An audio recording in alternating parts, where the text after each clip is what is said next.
Hello, BookTube. I'm Peg, and welcome to my channel. I am having so much fun watching all the videos that are coming out now on BookTube at the end of the year with the best of lists and the special tags that are going around. It is just delightful, and I am amazed at some people who manage to make a video every day. I started, but I had to quit after about the seventh day. I was tired of combing my hair. Okay. Anyway, I want to thank especially Mel from Mel's Book Land Adventures for her nice shout out to me today. I've often told her that if I had a daughter, I would want one just like her because we have the same reading tastes, and she even has a daughter. So I really like the way that she's hanging in there and putting a new video with new stuff, new good stuff up every day. So thanks, Mel.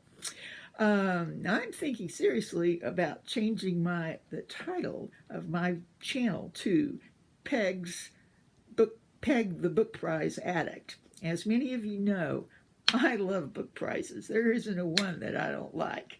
Now, I know I've been told it doesn't, if a book's on a book prize list, it doesn't necessarily mean it's the best book, even in that area. But it does mean that there'll be lots of people talking about it and writing about it and lots of conversation, and that's what the fun part is. So I've followed quite a few book prizes this year, and it's been fun to talk about them since I got my own channel. I think it was in August, and have feedback on what other people think about them.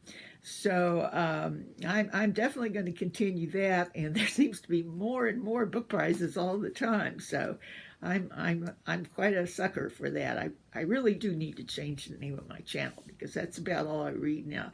But now that's the good thing about that is, but there are book prizes for everything, all kinds of books, and I really kind of like all kinds of books, adult books, I guess you'd say, that are halfway literary. So anyway, but I've been going through my books and trying to kind of clean up my shelves a little bit. Incidentally, I forgot to show you, I have a Christmas necklace. It's hand-painted porcelain, hand-painted by my mother, who's a porcelain painter. I always get questions if I don't show my necklace. I almost forgot today. Okay, back to book prizes. I really like just about any kind of books, and there are prizes out there now for all kinds of books. I'm just thinking a little bit about what's coming up. I want to finish up the ones for this year and clear the decks, because January or February there are more coming out, and some good ones.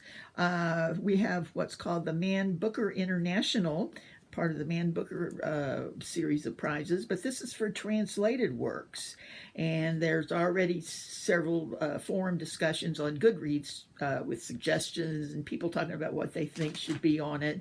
And so I try to wait till the short list comes out, but when the long list comes out and everybody's talking about the long list, I usually succumb and either buy them on Kindle or try to use them, order them used. It's the one that it's hard to get at the library because they've usually been newly translated from another language and not real high on the list of purchases for my library, but sometimes I can talk them into it.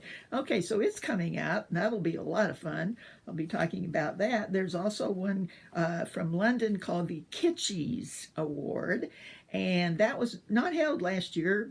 I guess they lacked a sponsor or something, but it's going to be this year for sure, and it's a prize for quirky fiction or literary fiction that has some kind of spectral element or science fiction, speculative is the word, element to it, not necessarily science fiction. And you know, some books are really have just a little bit of fantasy or in them, and they're quite literary books, so it's a really fun one to read. So that'll be coming out soon.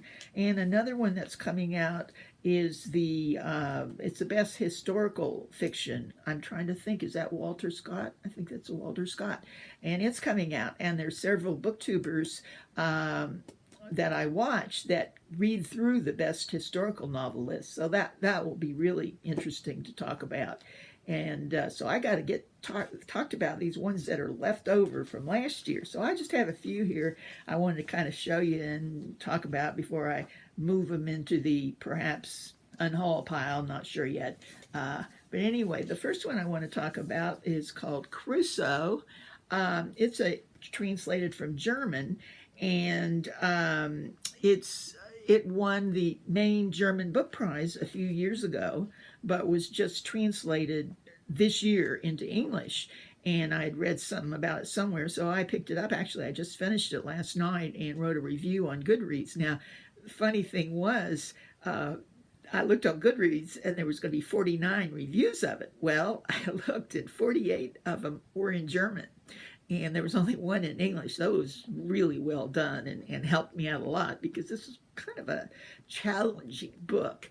Actually, it deals with a young man named Ed who is a resident in Eastern Germany in 1989 when Germany was still divided. And he escapes from there. It starts with his method of escape to a Balkan island. And then the story kind of starts in earnest there. When he gets to the island, he finds there are other escapees there, and it's kind of crowded, and it's hard to find a job or a place to live. But he does actually succeed in getting a job as a dishwasher at a resort hotel and a little place to sleep. And this lends itself to a lot of stories about other what they call seasonal workers there and people in the kitchen. Now, the strange part of this was the writing kind of changed. At first, it was very ultra realistic, I would say, when it described his surroundings. And there was a thing where it talked about his work as a dishwasher in the kitchen, some real specific things. And I almost don't want to ever eat in a restaurant again after reading that. But anyway, then he, on his days off, he travels around the island and with the eponymous character, the Crusoe, who shows up there and is an interesting character in his own right.